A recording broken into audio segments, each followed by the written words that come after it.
Okay, we have Dr. Jeseph Takahashi from Howard Hughes Medical Institute, the Department of Neuroscience at the University of Texas Southwestern Medical Center in USA. Thank you for being with us. It was a great pleasure. And you had a presentation today titled Circadian Clock Genes and the Transcriptional Architecture of the Clock Mechanism. For those people who couldn't attend your talk, could you give us briefly what it was about? Sure. So I started 25 years ago giving a little historical background of how the field began in 1971 with the really the first mutation caused by a single gene in flies, fruit flies. But then it took many more years after that to find the first gene in humans and in mice.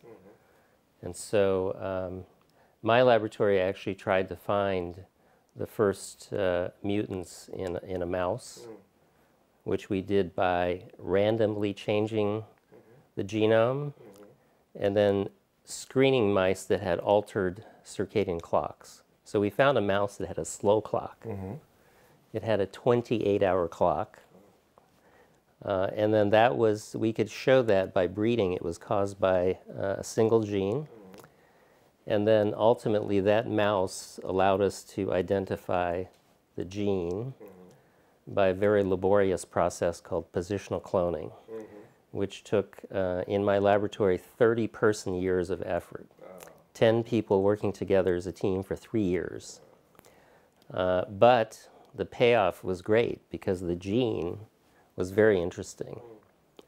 And in fact, it regulated that first fly gene, period. And so that was the beginning of putting together a gene pathway for animals and how the clock works. And so that set of discoveries by my lab and many other labs in the field led to the description of a clock mechanism, which is found in almost every cell in our bodies. So that was a surprise. Before we thought the clock was only in your brain, but it turns out it's in every cell in your body. Yeah. So anyway, so I talked about two different aspects of that.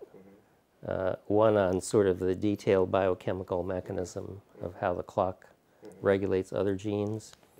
And then the final thing I talked about was how the clock is involved in aging and longevity. So for normal people, we neuroscientists understand what circadian rhythm is and what the circadian clock is. Normal people may not, be very used to that term. Could you explain a little bit easier terms, why normal people should care about that type of research, that field of research? Well, circadian clocks, control when we go to sleep, when we wake up, and also control many functions in our body, such as digestion, body temperature, many hormones, fluctuate every day and are regulated by our clock. And what we've learned is our bodies are not the same at different times of day. So we have a best time for thinking. We have a best time for athletic performance. We also have optimal time when we should be eating and when we should be sleeping.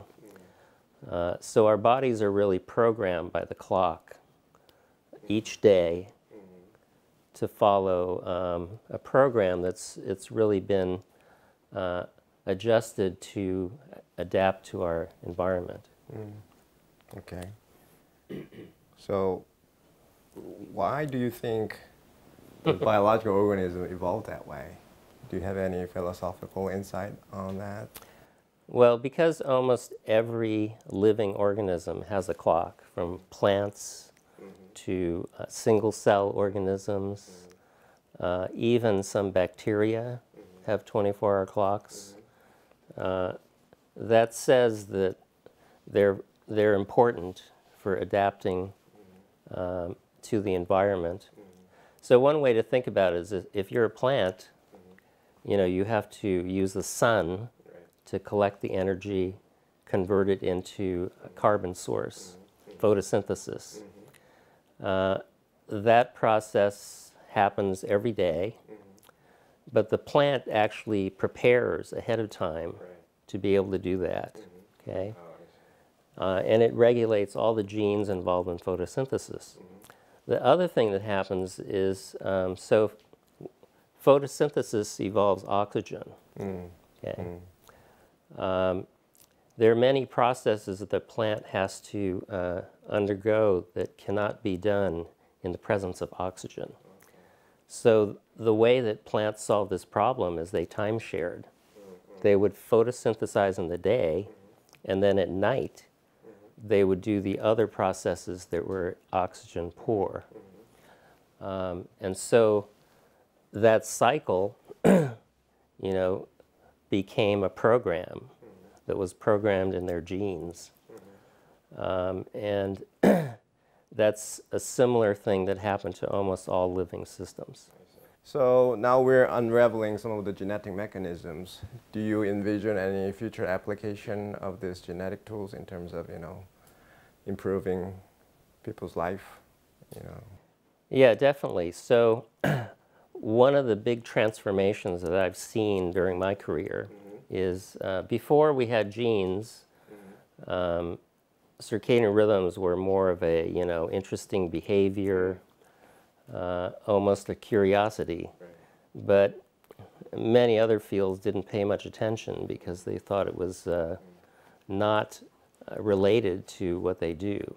But once we discovered these genes, one of the amazing things is the circadian clock genes regulate thousands of other genes in our body. Okay? Many of them are involved in cell growth. They're related to cancer. They're related to immune function. Almost every aspect of metabolism is controlled by the clock. And so this molecular connection then made the clock much more relevant because people could see a direct connection between their gene and the circadian clock genes. So, you know, as I mentioned, cancer, many cancer genes are actually influenced by the clock system. And so I think that there are going to be many processes important for human health that are controlled by the clock. And lastly, you see many young faces on this, you know, conference site. Do you have any advice for young investigators, you know, in terms of being a good scientist or how to do science? Sure. So I think one of the first things I always tell any young scientist or beginning scientist is they really have to operate on first principles. They have to understand fundamental processes that they're studying. And that turns out to be very difficult in modern science today because, for example, in molecular biology, you can buy a kit to do many steps.